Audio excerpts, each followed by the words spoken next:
Hello, I'm Erlinda Patterson, and welcome back. This is your program, Community Pulse. And earlier we had a wonderful guest, and I have a surprise for you. We have another wonderful guest. Her name is Joyce Furman. Thank you. Thank you for having me, Erlinda. I want to thank you so much for being here. Well, this gives me an opportunity anytime there's a reason I can voice concerns or even positive things that are going on in the community in San Bernardino, Rialto, Fontana. It gives me a great pleasure to do that. Wonderful, wonderful. I've known you for several years, and I've seen you climb the ladder in your career and education, and I'm really proud of you. Well, thank you very much. And this is the new step for this is still focused on education. Wonderful. I found that education is a part of my life and actually another passion Wonderful. to make sure that knowledge is shared. Absolutely. I really like that. Good. Now, I want to know a little bit. I heard about something you're involved in, and it's called Hearts of Color. Yes, indeed. I want to know how did you envision this program? How did you create this program? How did it start? I want to know everything about it. Okay. Let's go back to, let's say, 2010. Okay. In 2010, in November, I was having shortness of breath. Yourself? My back was hurting Okay. quite frequently. And I had gone to the market this day with a friend of mine. And I said, well, I'll be right back. I put things down. And as I was walking back through my bedroom, I collapsed. Oh, my. I was rushed to the hospital up in the high desert where I currently reside. And something had occurred because I heard a small pop. Oh. And all the week preceding this, I'd just be exhausted. And when I got to the ER, I met a phenomenal doctor. But he gave me a prognosis that would have frightened anyone. He said, what has occurred is very serious. And my response, of course, would be, well, what's my chances? Right. And he said 50-50. Yeah. I did not know that I had what is called a dissected aorta, an ascending dissected aorta. And the seriousness, normally, people do not survive. I had a surgery the following day, and because of the extensive repair, I had 2 surgeries back to back. And once coming out of the hospital, I had excellent care. I could not have been blessed with more. And may I mention the hospital? Oh, you can. Oh, okay. It's not a problem. No, it was at St. Mary's Medical Center in Apple Valley. And their staff made sure that I'm here to be able to talk to you today. Oh, great. What happened, once you get home, you know, you have all these things going through your mind. I'm thankful that I survived because of my children. And when I could see the expression on their face and friends, that this was really something serious in my life. Yeah. So while I was recovering, it's almost like you get an epiphany. You say, okay, I must have survived for a reason. For a reason, yes. Because most people do not. And I kept thinking, what can I give back of myself to let other women, not only women, but minority women especially, that's blacks and Hispanics and Asians and Native Americans, because we're at a higher risk of cardiovascular disease. And because I do a lot of research and I love statistics, Right. with the time that I was sitting recovering, I had all this time on my hands. I researched what occurred with me, and then I start looking at the numbers of the deaths of heart disease in the United States, male, female, is almost 400,000 people per year. And alone in San Bernardino, you're looking at a population of 2 million people, but yet and still 2,000, a little over 2,000 are dying. Wow. With African American and Black women, I've lost so many friends, Erlinda, To this? to heart disease. Wow. In 2010, preceding my, just to take back a little bit, I lost 2 friends a week apart in the month of July. Oh, wow. So we look at it and we feel sorry, we send the sympathy, we do Sure. all of these. But until the reality comes to you, and then you start doing a total assessment of your life. And I've always been a community activist. I know that. I love teaching, so yes. I kept thinking about my students. And I also taught in Arizona for a couple years. So I look at all the young faces that I had a pleasure to meet. But then I start thinking, well, they too, as young adults, may have these issues. I found that, unfortunately, for the disparity among women, just women, regardless of ethnicity, our lives are lost because of misdiagnoses. You mean when they go into the doctor Yes. and they're not correctly diagnosed for? Well, How our can they do symptoms that? are so different. Uh-huh. Most men, they get what's called the widowmaker. That's the one that hits them, they're gone. Right. Then you have the ones where they're short of breath and they end up with clots and cholesterol buildup in their arteries. Whereas with women, oftentimes even an EKG does not show. Oh, really? Yes. And doctors have become more aware that the symptoms are totally different. We can suffer with migraine headaches. We can have upper back pain. We can have nausea. There's so many variations.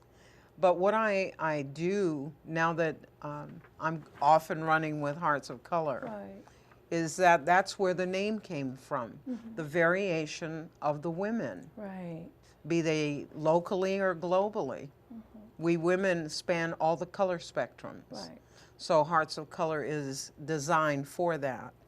And in workshops, what I try to do, Erlinda, is to bring about an awareness because it's serious. So are you trying to educate them so that they can learn how to speak to their doctor to get the Exactly. correct diagnosis? Exactly, because what I've found in just one-on-one conversations with some people is that they said, you know what, my grandmother or my grandfather passed Right. away with a heart attack and he was only 58 or 65. Right. And then you know, when I asked them, I said, well, the thing of it is, you do a personal assessment.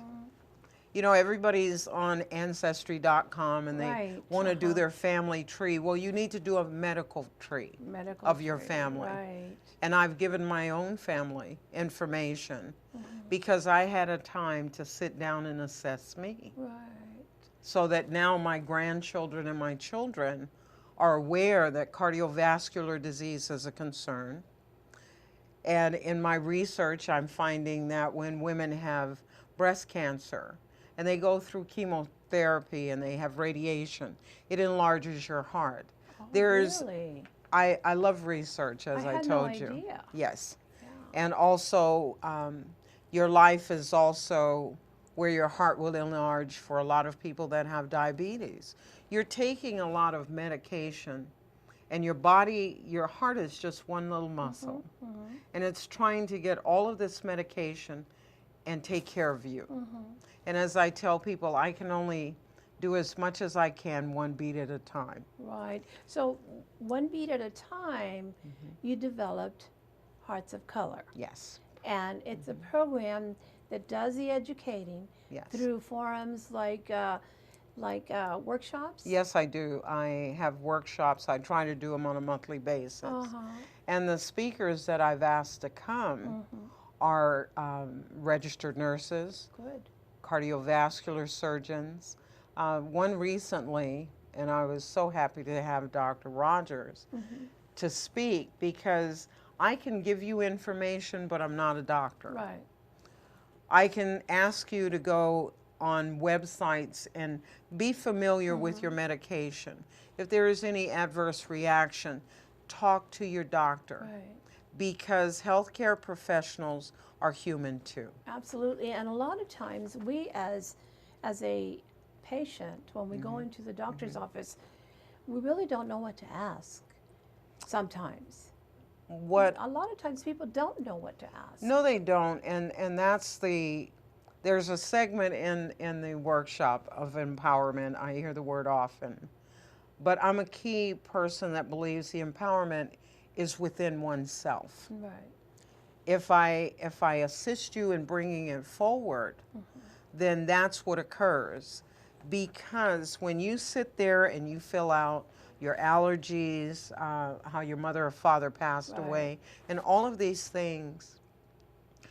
If the doctor, when he walks in, and a lot of them do this, and I had to have one sit down and let's talk.